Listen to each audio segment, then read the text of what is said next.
안녕하세요. 저는 불행 끄트머리에서 새로운 행복을 얻게 된 40대 남자입니다. 직원들이 다 퇴근을 하고 사연을 쓰려 펜을 드는 이 순간에도 제게 일어났던 그 모든 일들이 참 꿈만 같게 느껴지네요. 사소한 일 하나가 이렇게 인생을 바꾸게 될 줄 꿈에도 몰랐거든요. 툭 치면 와르르 하고 무너져 내릴 것 같던 제 인생이 어떻게 달라지게 되었는지 여러분들에게도 들려드리고 싶어서 이렇게 사연을 쓰게 되었습니다. 현동아, 네가 우리한테 찾아와 주었을 때 우린 세상을 다 가진 것만 같았어. 넌 세상에 둘도 없는 엄마 아빠의 소중한 보물이란다. 매일 너에게 사랑한다고 말해줄게. 사랑해 우리 아들. 아버진 가족밖에 모르시는 분이었어요. 누군가 가장 예쁜 사람이 누구냐 하고 물어보면 1초도 고민하지 않고 어머니의 이름을 외칠 정도로 어머니를 너무 사랑하셔서 동네 주민분들이 아버지를 보면 애처가라며 저렇게 마누라를 사랑하는 사람은 없을 거라고 혀를 내두르곤 했죠. 하지만 주변 분들도 인정할 정도였습니다. 어머니는 사랑받을 수밖에 없는 사람이라는 것을요. 동네에서 제일 젊은 사람이었던 어머니는 어려움에 처한 사람들을 보면 그냥 지나치지 못하는 분이셨죠. 다리가 불편하신 이웃집 할머니께서 무거운 짐을 들고 가는 모습을 보면 저 먼 발치에서 보더라도 후다닥 달려가 할머니의 짐을 들어주기도 했고 정기적으로 보육원에 봉사를 나가시기도 했습니다. 그런 모습을 보면서 어릴 적에 저는 어머니께 힘들지 않느냐고 여쭤보았는데 어머니는 웃으며 제게 이렇게 말씀하셨죠. 우리 아들, 엄마가 걱정이 됐구나. 그런데 엄만 하나도 안 힘들어. 어려운 분들에게 조금이라도 도움이 된다면 엄만 거기서 행복을 느끼거든. 지금은 우리 현동이가 너무 어려서 잘 모르겠지만 나중에 커서 엄마처럼 봉사도 다니고 어려운 사람들을 도우면서 살다 보면 이 행복이 어떤 느낌인지 알 수 있을 거야. 남을 도우면서 행복을 얻는다고 말하던 어머니는 모두의 사랑을 받는 천사 같은 분이셨어요. 세상 다정하고 따뜻한 성품을 가지신 어머니와 가족만을 바라보는 아버지. 저는 남부러울 것 없는 과정에서 그렇게 성장하고 있었습니다. 그렇게 영원히 행복할 줄 알았던 저희 집에 금이 가기 시작한 건 제가 초등학교 2학년이 되던 9살 무렵쯤이었어요. 9살이 시작되던 초겨울 무렵쯤부터 어머니께선 장기침을 하기 시작하셨습니다. 당신 왜 안 하던 기침을 하고 그래? 감기 걸린 거 아니야? 내가 목도리 사줬잖아. 그거라도 하고 다녀. 목이 따뜻해야 기침도 안 하지. 병원 가봐야 할 것 같은데. 아유, 이 정도 기침으로 무슨 병원이에요. 당신은 유난도 참. 따뜻한 유자차 마시고 나면 금방 나아요. 감기는 아닐 테니까 너무 걱정하지 말아요. 어머님 가족들에게 걱정하지 말라고 이야기하셨지만 따뜻한 차를 마시고 목도리를 하고 병원에 가서 감기약을 타와도 기침은 좀처럼 나아지질 않았습니다. 되려 더 심해질 뿐이었죠. 기침을 한 지 3주 정도 되었을 무렵 어머니께선 객혈을 하셨습니다. 하얀 휴지 위에 붉게 피가 번지는 걸 보고 어머니를 모시고 큰 병원으로 가게 되었어요. 이런저런 검사를 하고 난 후 의사 선생님께선 이렇게 말씀하셨죠. 기침은 언제부터 시작했습니까? 3주 전부터 했습니다. 처음 시작했을 땐 심하지 않고 그냥 간간히 하는 장기침 정도였는데 시간이 가면 갈수록 기침이 심해지더라고요. 이 사람이 원체 건강한 사람이라 감기 같은 건 잘 안 걸리는데 이번 겨울은 피까지 올라올 정도로 기침을 심하게 하네요. 선생님, 뭐 심각한 병 아니죠? 별 이상 없는 거죠? 지금부터 여기 사진을 비교하면서 보여드릴게요. 이게 정상 환자의 폐 사진이고 이게 정성숙님 폐 사진이에요. 한눈에 보기에도 차이가 심해 보이죠? 일반 감기나 폐렴 같은 게 아니라 현재 폐결핵이 찾아온 거라고 볼 수 있겠습니다. 하늘이 무너져 내리는 것 같았습니다. 학교에서 폐결핵에 대한 이야기를 듣긴 했지만 그 병에 걸린 사람이 어머니가 될 거라곤 단 한 번도 상상해 본 적이 없었거든요. 벙쪄 있는 저희 가족을 뒤로 한 채 의사 선생님은 계속 말을 이어나가셨습니다. 우선 폐결핵 같은 경우엔 약과 항생제를 계속 투여해서 결핵균을 잡는 방식으로 치료를 하고 있습니다. 예전처럼 완벽하게 호전되지 않을 수도 있지만 우선 저희 쪽에서도 최선을 다해 볼 테니까 오늘 바로 입원하시죠. 예정에도 없었던 어머니의 투병과 입원, 날벼락 같은 폐결핵 선고에 저희 가족은 부둥켜 안고 많이 울었습니다. 특히 아버진 왜 어머니의 상태를 바로 알아채지 못했을까, 왜 심각하다고 받아들이지 못했을까 하시며 본인 스스로를 엄청 자책하셨어요. 미안해 여보. 남편이란 놈이 자기 마누라 몸 상태가 심각한 줄도 모르고 단순히 감기약만 먹으면 나을 거라고 생각했다니 난 정말 바보 같은 놈이야. 이게 왜 당신 탓이야. 이건 그 누구의 탓도 아니야. 그러니까 울지 마.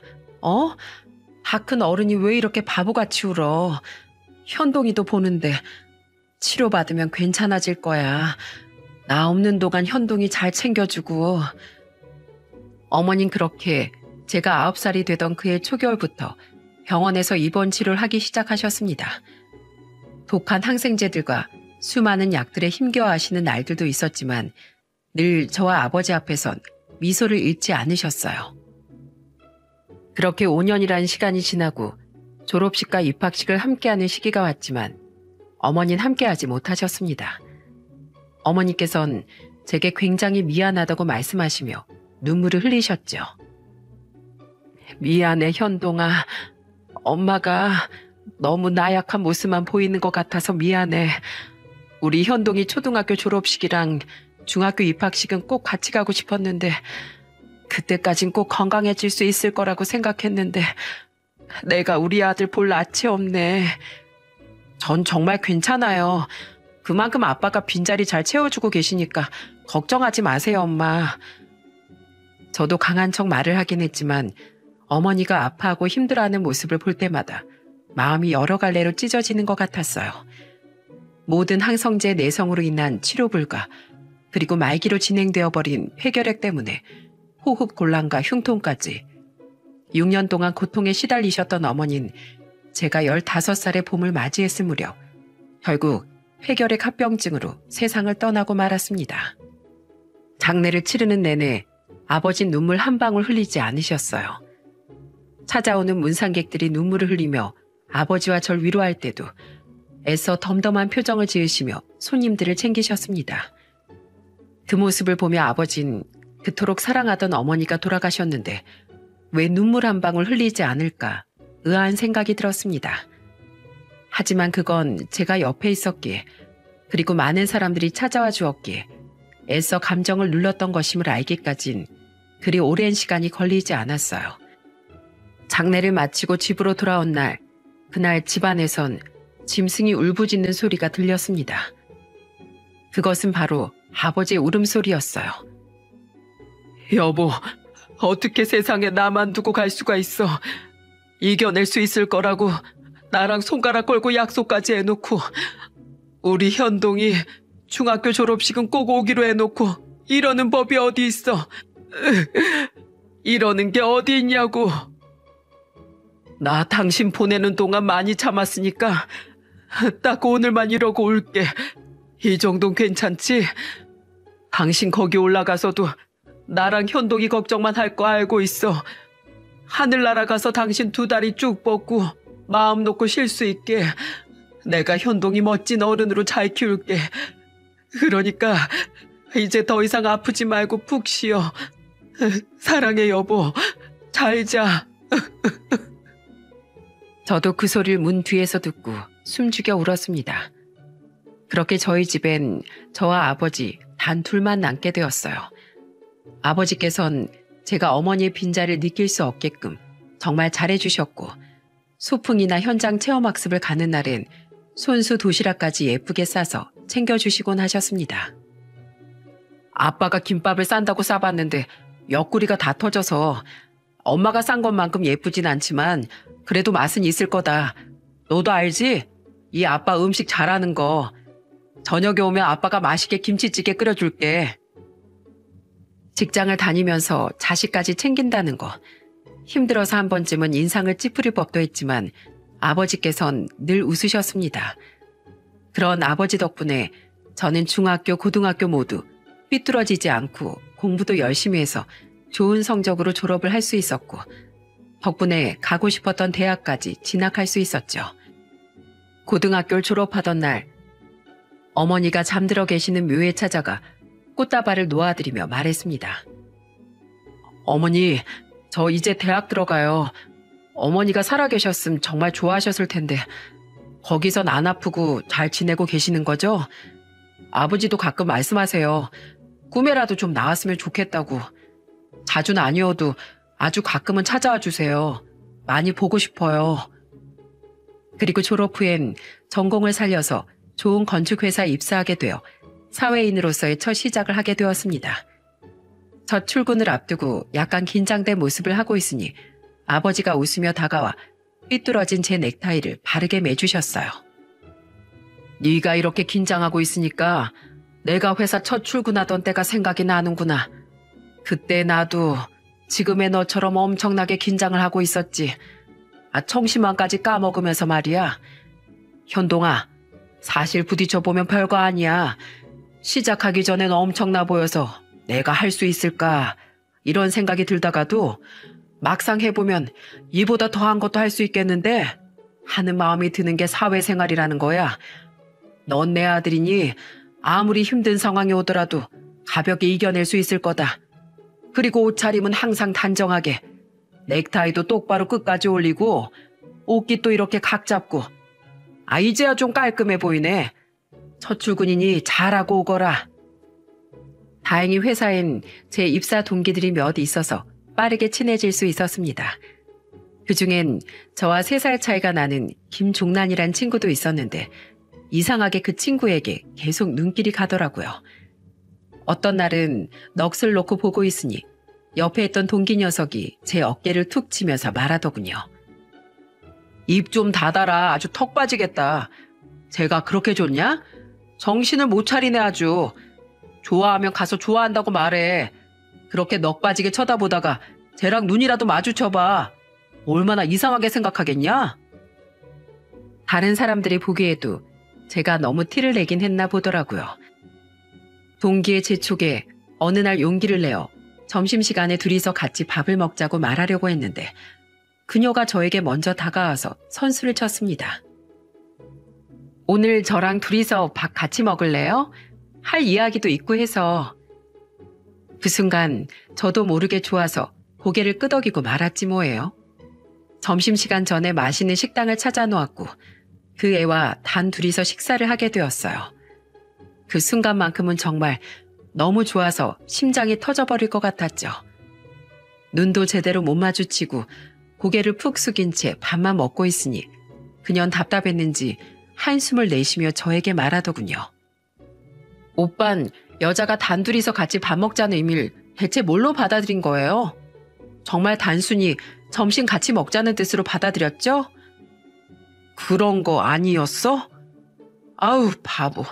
어떤 여자가 관심도 없는 남자한테 둘이서 밥을 같이 먹자고 해요. 정말 눈치가 없어도 정도껏 없어야지. 아무튼 오늘 같이 밥 먹자고 한 건 오빠한테 할 말이 있어서예요. 그냥 단도직입적으로 말할게요. 저 오빠 마음에 드는데 오빤 저 어때요? 순간 먹고 있던 음식을 입 밖으로 뿜어낼 뻔했습니다.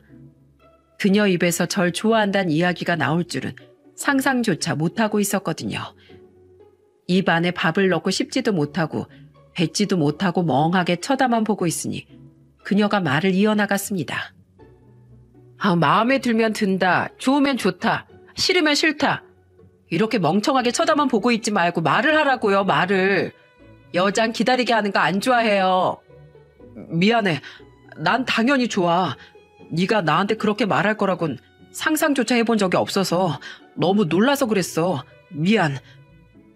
원래 고백은 남자가 하는 거라고 하던데 얼떨결에 전 그녀의 고백을 받아들여 버렸고 그날부터 사내 연애 1호 커플이 되었습니다. 만나면 만날수록 매력적인 그녀의 모습에 제 마음도 깊어져 갔죠. 만난 지 8개월 정도 되었을 때쯤 그녀가 제게 먼저 결혼 이야기를 꺼내오더라고요. 그때 솔직하게 이야기를 꺼내놓았습니다. 나도 너랑 결혼하고 싶어. 연애를 해본 적은 없지만 아마 앞으로 살면서 너처럼 사랑스럽고 잘 맞는 사람은 못 찾을 것 같아서. 그런데 나 사실 아버지랑 같이 살고 있어. 어머닌 나 15살 되던 해 병으로 돌아가셨고, 누가 그러더라. 홀아버지 모시고 사는 사람이랑은 결혼하기 싫을 거라고. 결혼하면 자연스럽게 합가하고 또 나중에 모셔야 하는 문제가 생길까 봐. 그래서 내가 먼저 결혼하고 싶다고 말하고 싶어도 참았어. 괜히 네가 불편해할까 봐서. 이런 나라도 괜찮아? 세상에. 아니 난 또 숨겨놓은 애라도 있다는 줄 알고 깜짝 놀랄 뻔했네. 그게 무슨 상관이야. 홀어머니랑 살든 홀아버지랑 살든. 그렇게 생각하는 사람들이 이상한 거 아닌가? 난 전혀 그렇게 생각 안 해. 내가 사랑하는 사람이 아버지인데 불편하긴 뭐가 불편해. 그리고 모셔야 하면 모시면 되는 거지 뭐. 전혀 불편하지 않으니까 그렇게 생각 안 해도 돼. 그녀의 입에서 나온 말들에 저는 엄청난 감동을 받았어요.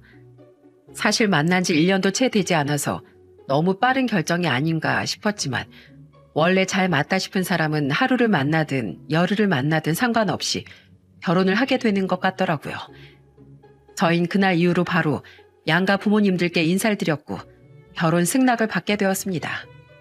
결혼식을 올리고 얼마 지나지 않아 허니문 베이비도 찾아왔고, 그리고 지금보다 더 좋은 조건으로 다른 회사에 이직도 하게 되었죠.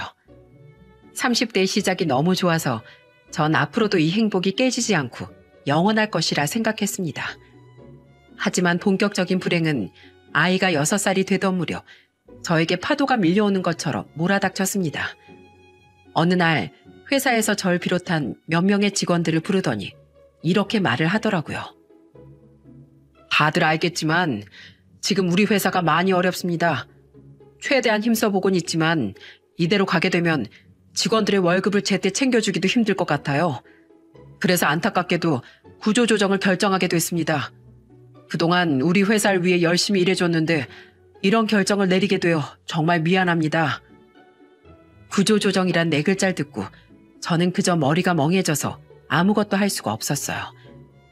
이게 말이 되냐고 따지지도, 제발 한 번만 도와달라고 무릎을 꿇고 사정하지도 못한 채 저는 그렇게 하루아침에 실직자가 되어버렸어요. 입사한 지 6년 만에 말이죠. 회사 사물함에 있는 짐을 다 빼고 집으로 들어오니 아내가 저에게 그건 뭐냐고 물어보더라고요. 저는 고개를 푹 숙인 채 아내에게 미안하다는 말밖에 할 수 없었어요. 미안해. 나 회사에서 구조조정을 당하게 됐어. 회사가 많이 어렵대. 모두를 안고 갈 수가 없을 정도로. 퇴직금은 다 챙겨줄 거고 실업급여도 받을 수 있도록 해주겠다네. 뭐? 구조조정을 당했다고? 그렇게 내가 전부터 누누이 말했지. 회사가 어려워 보이는 것 같으면 그냥 닥치고 나오라고 했잖아. 돈만 보고 이직하더니 꼴 좋다. 서준이 다음 달부터 어린이집 들어갈 거고 앞으로 돈 나갈 것도 많아질 텐데 어떡할 거야. 서준이 어린이집 들어가는 거랑 생활비 걱정은 하지 마. 퇴직금도 있고 또 내가 마냥 놀고만 있진 않을 거니까 빨리 직장 구할게. 미안해. 어떻게 나이 먹어도 달라지는 게 없어. 애 아빠 되면 어느 정도 사리 분별력은 생길 줄 알았는데 그것도 아니네. 아우 등신. 아내는 불같이 화를 내며 아이를 데리고 방 안으로 들어가 버렸습니다. 실직을 한 그날부터 아내와 저는 빠른 속도로 관계가 틀어지게 되었어요. 활활 타오르는 불꽃 같았던 짧은 연애. 그 불꽃은 7년이란 시간이 지난 지금 작은 불씨만 남은 채 거의 꺼져가고 있었습니다. 실직을 하고 각방을 쓴 날로부터 아내는 유독 바깥 외출이 잦아졌어요. 아이를 어린이집에 보내고 나면 같이 나갔다가 밤 늦게 들어오는 날도 많아졌죠. 한두 번이면 모르겠는데 거의 매일같이 그러니 조금 화가 나기도 해서 어느 날은 나가는 아내를 붙잡고 물었습니다. 요즘 어딜 그렇게 나가는 거야? 나한텐 어디 갔다 온다 말도 없이 매일같이 밤에 늦게 들어오고 내가 얼마나 걱정할진 생각도 안 해 당신? 참, 집에서 놀고 먹는 백수 새끼가 그건 알아서 뭐하게? 내가 어딜 나갔다 오든지 말든지 술을 마시고 다니든 친구를 만나고 다니든 신경 끄셔. 그럴 시간에 나 같음 새로운 직장 알아보러 다니겠네. 놀랍게도 제게 찾아온 불행은 이게 끝이 아니었어요. 어느 날 아버지께서 저에게 대학병원으로 좀 오라고 전화를 주셨습니다. 무슨 일이 있나 싶어 허겁지겁 달려가 아버지가 계시는 곳으로 가니 주치의 선생님께서 충격적인 이야기를 해주셨습니다. 바로 아버지가 현재 치매에 걸린 상태라는 것이었죠. 치매라는 게 가끔 제정신이 돌아왔다가 또 갑자기 다른 사람처럼 대했다가 하는 경우가 아주 많습니다. 전 가족이 아니기 때문에 함부로 말씀을 드릴 수는 없지만 증상이 더 심해지게 되면 그땐 보호자마저도 감당이 안 되는 상황이 생길 수 있어요. 그렇기 때문에 더 늦기 전에 병원에 모시는 걸 생각해 보시는 게 좋을 것 같습니다. 사랑하는 아버지를 내 손으로 요양병원에 모시는 것이 방법이라는 게 믿기지가 않았습니다. 문을 닫고 나오니 아버지께서 체념한 듯한 표정으로 저에게 말씀하시더군요. 본인께서 병원으로 직접 들어가고 싶다고 말이죠. 현동아, 난 너한테도 며느리한테도 짐이 되고 싶지 않다. 다 늙어서 추태 부리는 모습도 보이기 싫고 그러니까 더 추한 모습 보이기 전에 나 병원으로 들어가련다. 이게 제일 좋은 방법 아니겠냐? 무슨 소리 하시는 거야, 아버지? 짐이라뇨. 전 한 번도. 넌 그렇게 생각하지 않을지 몰라도 나중 가면 또 달라질 수 있어. 나이 먹어 자식한테 감당 안 되는 짐짝 같은 애비가 될 바에야 차라리 요양병원 들어가서 치료받으며 편하게 지내련다. 그럼 동의한 걸로 알고 있으마. 결국 긴 논의 끝에 전 아버지를 요양병원으로 모시게 되었습니다. 시설도 좋고 면회도 자유롭게 가능한 곳이어서 그나마 다행이라고 생각했지만 다시 생각해도 믿기지가 않았어요. 저에겐 늘 슈퍼맨 같았던 아버지가 치매 진단을 받아 요양병원에 입원을 하게 되었다는 것이 너무 거짓말 같아 한참을 그 앞에 앉아 엉엉 울었습니다. 아버지가 편찮으신 것 하나 눈치채지 못한 불효자인 저를 원망하면서요. 그렇게 집에 들어가니 아이는 저에게 양팔을 벌리며 달려오는데 아내는 저에게 눈길조차 주지 않고 텔레비전만 보고 있더라고요. 그 모습에 괜히 울컥해서 텔레비전을 꺼버리니 아내가 절 째려보며 소리를 지르더군요. 지금 뭐 하는 거야? 당신 내가 어디 갔다 왔는지 오늘 무슨 일이 있었는지 궁금하지도 않아? 그걸 내가 왜 궁금해하는데? 왜? 뭐 회사 면접이라도 다녀왔어? 다음 주부터 출근하래? 연봉 6천만 원 이상이래? 그게 아니면 뭐 새로운 여자라도 생겼니? 꺼져줄까? 당신은 무슨 말을 그렇게 해. 아버지 오늘 요양병원 들어가셨어. 치매라고 하시더라. 가끔 틈날 때마다 아버지께 전화 한 통씩만 부탁할게. 어려운 거 아니잖아. 뭐? 치매? 아, 귀찮은 게 또 하나 늘었네 정말. 미안한데 부모님께 효도는 각자 하자. 어? 당신은 당신 아버지 챙기고 난 우리 엄마 아빠 챙기고 그럼 되겠네. 효도는 셀프, 알지? 귀찮게 하지 말라 이거야. 난 뭐 또 취업이라도 한 줄 알았네. 나 먼저 들어가서 잔다. 결국 그날 저흰 아이가 보는 앞에서 또 싸우고 말았습니다. 아버지를 귀찮은 존재 취급하는 아내에게 너무 화가 났기 때문이었죠. 아이 앞에서 싸우는 게 정말 안 좋은 영향을 끼친다는 건 잘 알고 있었지만 그때의 제 멘탈은 그야말로 완전 가루가 되어버린 상태였어요. 그 일이 있은 지 며칠 지나지 않은 어느 날 외출했다 돌아오니 신발장에 낯선 남자의 신발이 있더라고요. 천천히 신발을 벗고 안방 가까이로 다가가니 아내의 웃음소리와 남자의 웃음소리가 섞여 들려왔습니다. 방문을 박차고 들어간 순간 제 눈앞에 보이는 건 다름 아닌 옷을 모두 벗고 있는 아내와 전 직장에서 친하게 지내던 선배였어요. 아, 깜짝이야. 뭐야, 나간 거 아니었어? 나간 거 아니었어? 당신 지금 그게 나한테 할 말이라고 생각해? 벌건 대낮에 이게 뭐 하는 짓이야? 선배, 지금 이 상황이 무슨 상황이죠? 아이고, 이거 예상하지 못한 일이 생겨버렸네. 미안 동생, 어쩌다 보니 그렇게 됐어. 봤으면 좀 나가지? 나 지금 너무 민망한데. 미안한 기색이라곤 전혀 없어 보이는 그 선배. 아니 짐승만도 못한 놈과 아내를 보며 정말 화를 주체할 수 없었습니다. 현관문 밖으로 뛰쳐나가 호흡을 가다듬으며 화를 가라앉히고 있는데 이내 선배가 밖으로 나와 저에게 이렇게 말을 하더군요. 야, 이 새끼야. 여자가 살면서 바람 좀 필 수도 있는 거지. 그거 가지고 뭘 그렇게 화를 내고 그러냐? 막말로 네가 지금 직장도 번듯하고 돈도 잘 벌어왔음 종란이가 나한테 넘어왔겠어? 절대 아닐걸. 그러게 나보다 능력이 좀 좋지 그랬어. 그럼 와이프가 다른 남자한테 눈 돌릴 일도 없었을 텐데. 아유, 이 한심한 새끼. 아참, 그리고 나 재미나 아직 안 봤다. 비아냥거리는 말투. 하지만 그 말은 사실 뜯어보면 틀린 거 하나 없었습니다. 제가 조금 더 잘난 사람이었다면 아내가 바람을 필 일도 없지 않았을까 생각했거든요. 집으로 들어가니 아내가 서류 한 장을 들고 소파에 앉아 있더라고요.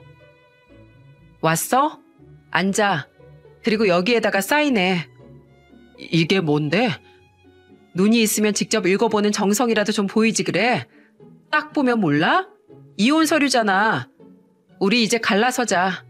당신 그 치매 걸린 아버지한테 가끔이라도 안부 전화 드리는 것도 싫고 나중 가면 수발도 들라고 할 것 같은데 그것도 싫고 또 당신 같은 백수 남편이랑 한 집에서 숨 섞으며 지내는 것도 지긋지긋해. 이제 당신이 베베 꼬아놓은 내 팔자 좀 펴자. 어? 그래. 너 말 잘했어. 이혼해 줄게. 대신 서준인 내가. 아, 그리고 양육권은 내가 가져갈 거야. 당신이 애 키울 능력이나 돼? 치매 걸린 아버지 모시면서 가난에 쪼들리면서 애 키우게? 누구 인생을 더 망쳐놓으려고. 아내의 말을 들으니 아까 선배가 했던 말이 떠올랐습니다. 지금의 저는 무엇 하나도 보잘것없는 사람이었고 아들이 조금이라도 더 행복하려면 양육권을 넘겨주는 게 맞다고 판단을 했고 결국 저는 양육권까지 함께 넘겨주게 되었어요. 그렇게 법적으로 남남이 되던 날 법원을 나오며 저는 아들을 꼭 끌어안으며 말했습니다. 서준아, 아빠가 보고 싶을 땐 언제든지 찾아와도 돼.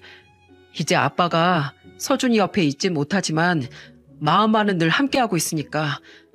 서준이 휴대폰에 아빠 번호 있지? 언제든 문자도 하고 전화도 하고 알겠지?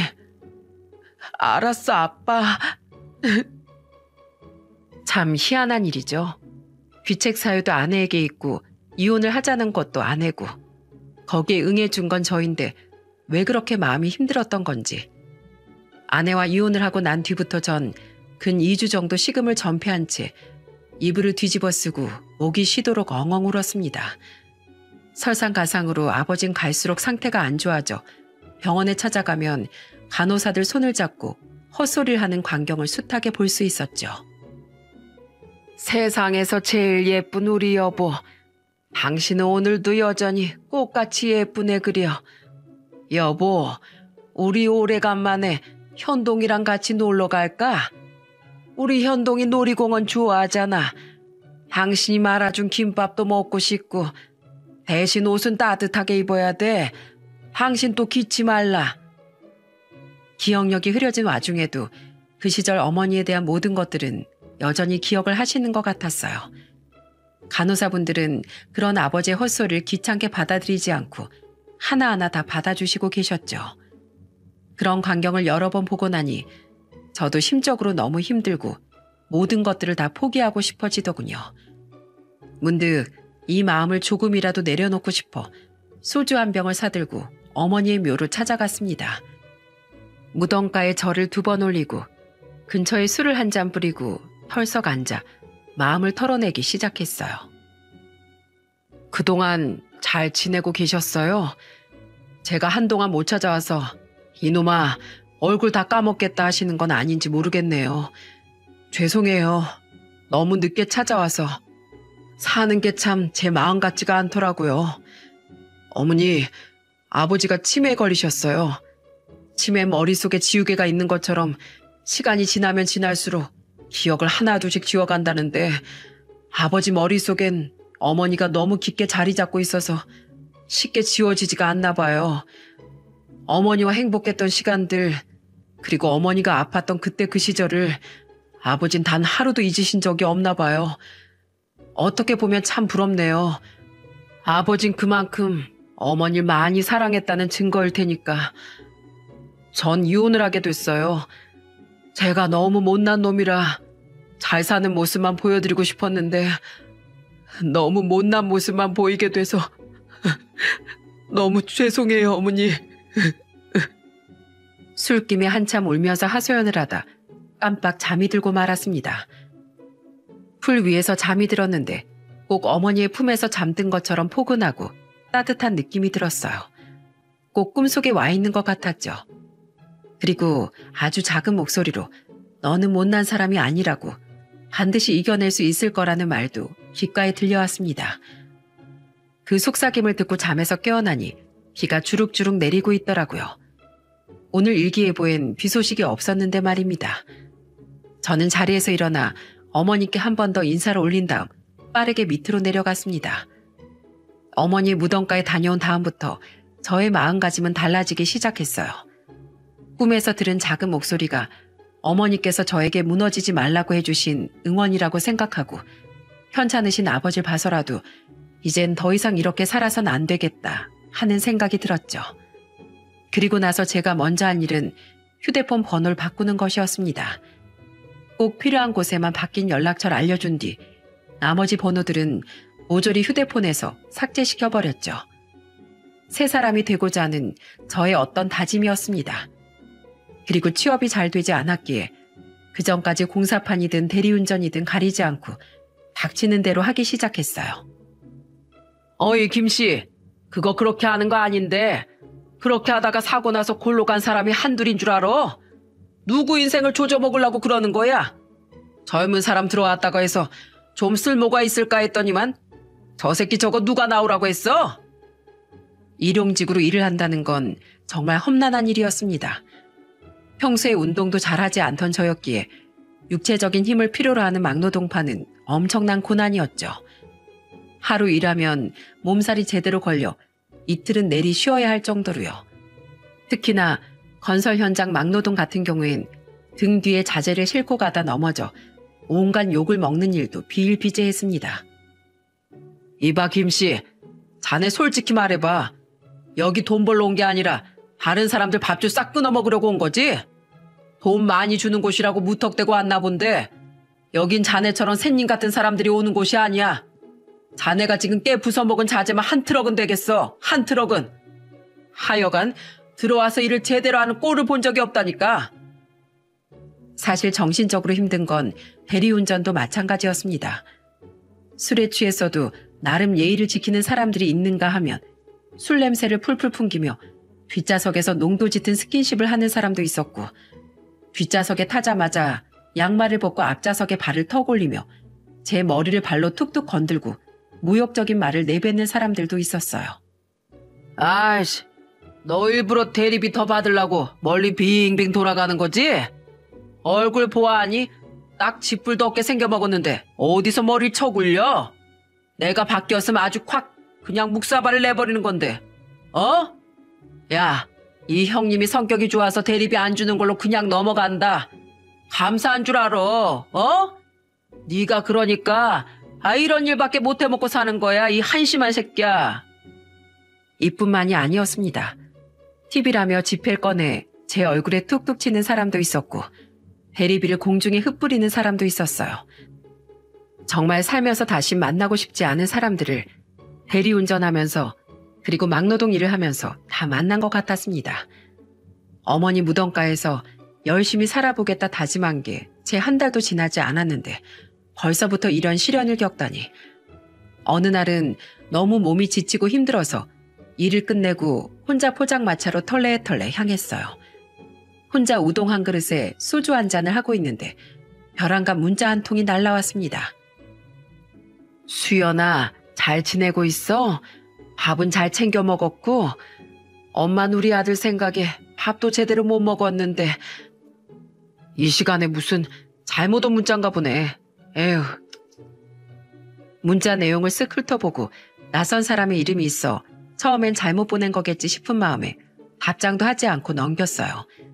살짝 찝찝한 느낌이 들었지만 번호가 비슷해서 헷갈리는 일은 흔히 일어날 수 있는 상황이었기에 심각하게 받아들이지도 않았죠.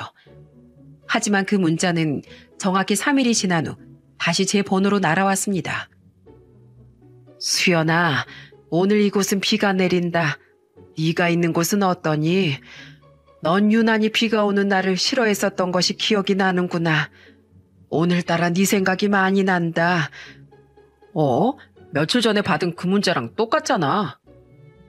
설마 또 오진 않겠지 생각했지만 하루 뒤에도 또 이틀 뒤에도 그리고 그 다음 날에도 수연이라는 이름을 부르는 문자는 계속해서 제 번호로 날아왔어요. 상황을 정확히 알 수는 없었지만 아들을 그리워하는 어머니의 문자임은 틀림없어 보였습니다. 계속해서 오는 문자를 못 본 적 넘어가자니 괜히 마음이 불편해지기도 하고 또 돌아가신 어머니 생각이나 마음 한구석이 욱신거리기도 해 어느 순간부턴 저도 답장을 보내기 시작했어요. 저는 밥 먹었어요. 식사하셨어요? 밥 꼭 잘 챙겨 드시고 오늘 하루도 건강하게 보내세요. 이렇게 보내면 되겠지? 굳이 장황하게 보낼 필요 없이. 그렇게 저는 얼굴도 모르는 분과 매일같이 문자를 주고받기 시작했습니다. 그렇게 특별한 내용이 있는 것은 아니었어요. 날씨가 좋은 날엔 맑아서 기분이 좋은 하루라고, 날이 흐린 하루엔 비가 와서 빨래하긴 그른 날씨라고, 그리고 바람이 불면 외출은 되도록 삼가시라고, 식사에 관한 내용이 오면 어머니도 밥 잘 챙겨 드시고 맛있는 거 해서 드시라는 등의 내용으로 답장을 해드리곤 했죠. 이렇게 하는 게 맞는 걸까 싶은 생각이 안 들었다면 거짓말이지만 제 답장으로 인해 아들에 대한 그리움이 아주 조금이나마 덜어졌으면 싶은 생각으로 답장을 보냈어요.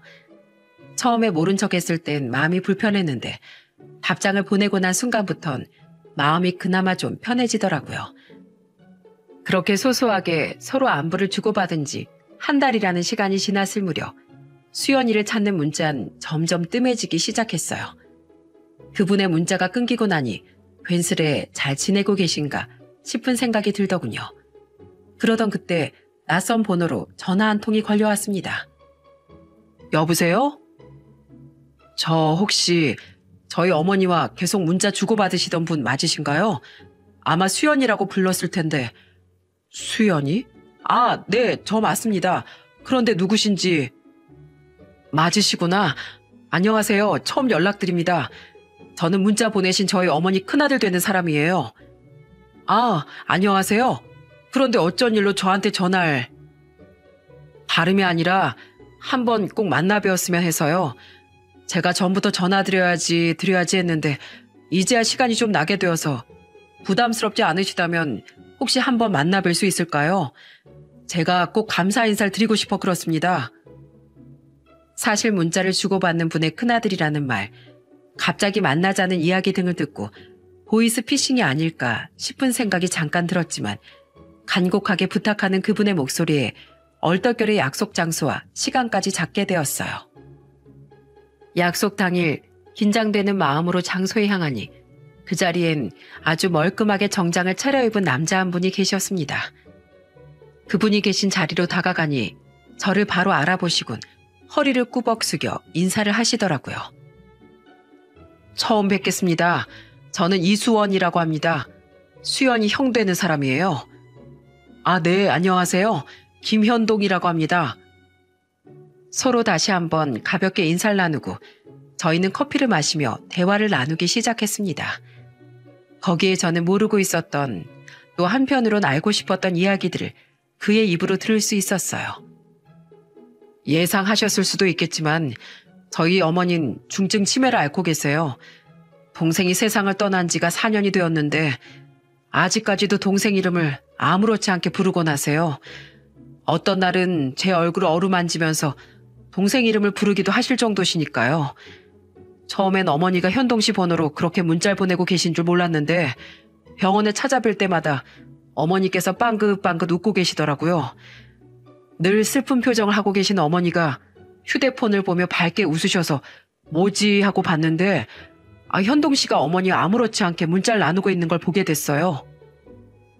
저도 처음엔 잘못 온 문자인 줄 알고 외면했습니다. 그런데 하루 이틀이 아닌 계속 같은 이름을 부르는 문자가 오길래 사연이 있으신가 보다 싶어서 답장을 보내드렸죠. 어릴 때 병으로 돌아가신 저희 어머니 생각이 나기도 했고요. 아, 그러셨군요. 오늘 현동 씨를 찾아온 건 감사하다는 인사를 전하고 싶어서이기도 하지만 염치불구하고 한 가지 부탁을 꼭 드리고 싶어서 찾아왔어요.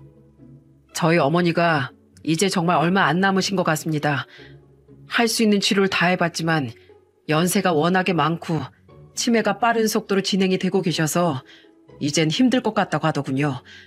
이런 부탁드려서 당황스러울 거 알고 있지만 현동 씨만 괜찮으시다면 처음이자 마지막으로 저희 어머니를 한 번만 만나주실 수 있을까요? 이렇게 고개 숙여 부탁드리겠습니다. 그분은 제 손을 꼭 잡고 고개를 숙이며 본인의 어머니를 한 번만 만나달라고 부탁했습니다. 몸을 쓰는 일도 아니고 또 정신적으로 스트레스를 받는 일도 아니었기에 전 흔쾌히 그분의 부탁을 들어드리기로 마음을 먹었죠.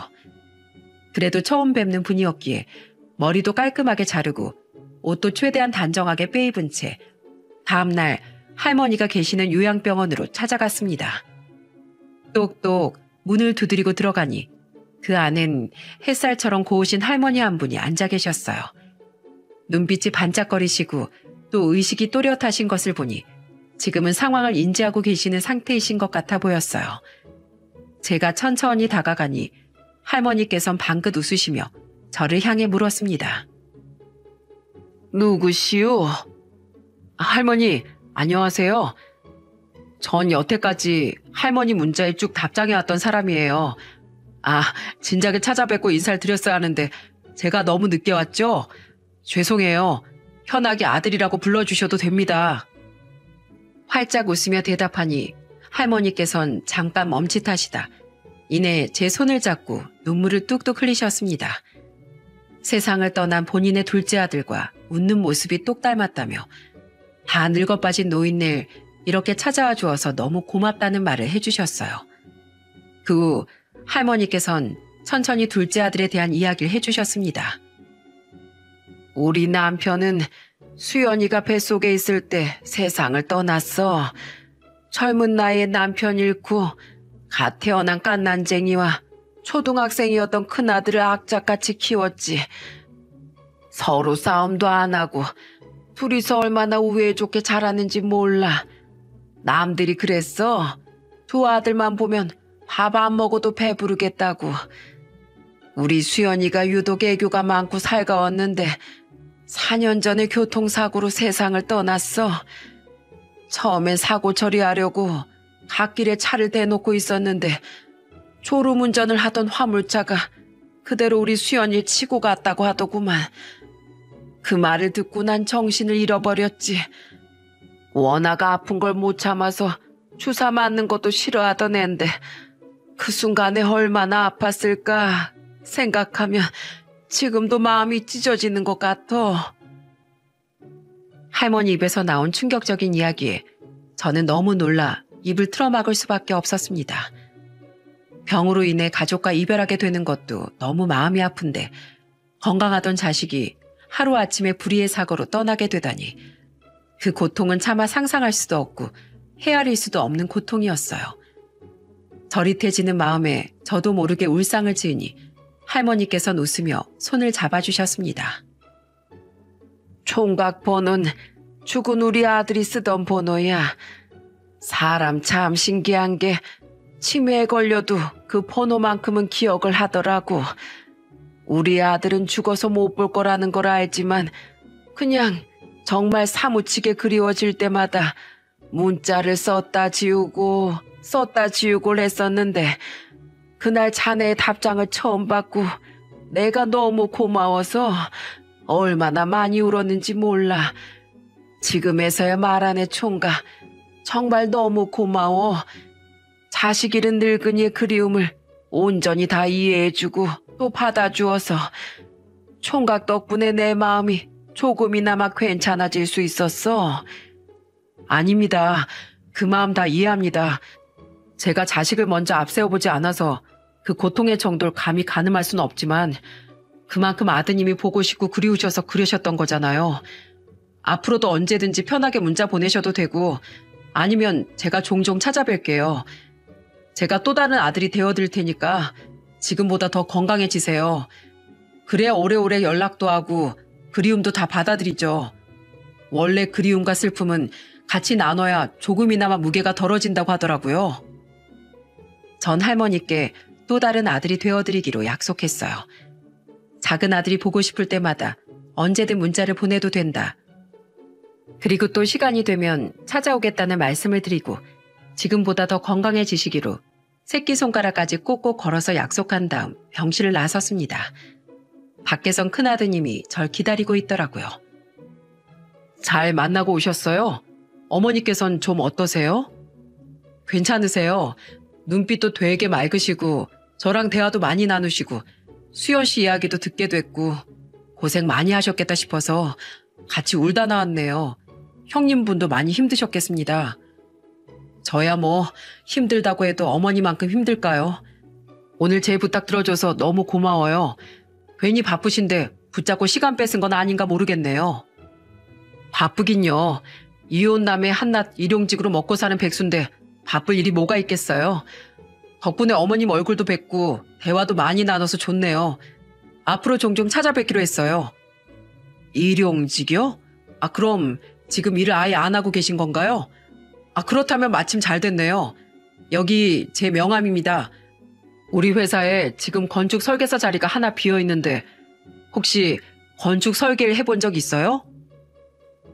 저 이전 직장이 건축 관련 회사였고 설계사 일을 해본 적이 있어서 잘 알고 있습니다.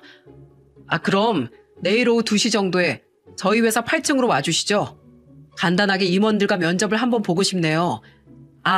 혹시나 해서 말해두는데 지인 추천으로 들어온 직원들이 제법 있으니까 너무 부담 가지진 않아도 됩니다. 내일 뵙겠습니다. 우연찮게 찾아온 취업의 기회. 저는 그 기회를 놓치지 않았고 이전 회사에서의 경력을 인정받아 취업에 성공할 수 있었답니다. 드디어 막노동의 악몽에서 벗어날 수 있었던 거죠. 입사하고 나서 실력과 일머리 인정받기도 해서 팀장님께 신뢰받는 직원으로 거듭날 수 있었어요. 물론 그 큰아드님, 이젠 형님이자 저희 회사 대표님의 지인이라는 건 아무도 모르는 둘만의 비밀 사항입니다. 할머님과는 꾸준하게 연락을 주고받았고 명절만 되면 아버지와 할머님을 찾아뵙고 인사를 드렸네요. 그리고 두 분은 1년 간격을 두고 돌아가시게 되었고 아버지가 돌아가셨을 땐 형님이, 그리고 할머님이 돌아가셨을 땐 제가 옆에서 의지가 되어주었습니다. 원래라면 혼자였을 테지만 옆에 의지를 할 수 있는 누군가가 있다는 게 이렇게나 힘이 된다는 것이 신기했어요. 할머님이 돌아가시고 난 후 저는 형님과 호영호재하는 사이가 되었습니다. 각자 혼자 남은 사람들끼리 의지하면서 평생을 살아가자고 말이죠. 사소한 마음으로 시작했던 문자가 저에게 이렇게 새로운 가족을 만들어줄 거라고 누가 생각이나 했을까요? 여러분, 고난이 지나고 나면 기쁨이 스며든다는 괴테의 명언이 있습니다. 어릴 적부터 저에게도 고통스러운 순간들, 힘들었던 순간들이 한가득이었지만 고난이 지나고 나니 행복한 일들만이 가득 찾아오게 되었어요. 그러니 지금 당장의 고난과 역경에 너무 슬퍼하진 않으셨으면 좋겠습니다. 나의 어떠한 작은 행동 하나가 어쩌면 내 인생을 바꿀 수 있는 기회가 될 수도 있으니까요. 이것이 오늘 제가 이 사연을 적게 된 이유이기도 합니다. 제 이야기는 여기서 마무리 지어보도록 하겠습니다. 긴 시간 동안 들어주셔서 진심으로 감사드려요. 봄처럼 따뜻한 일들만 가득하시길 바랍니다.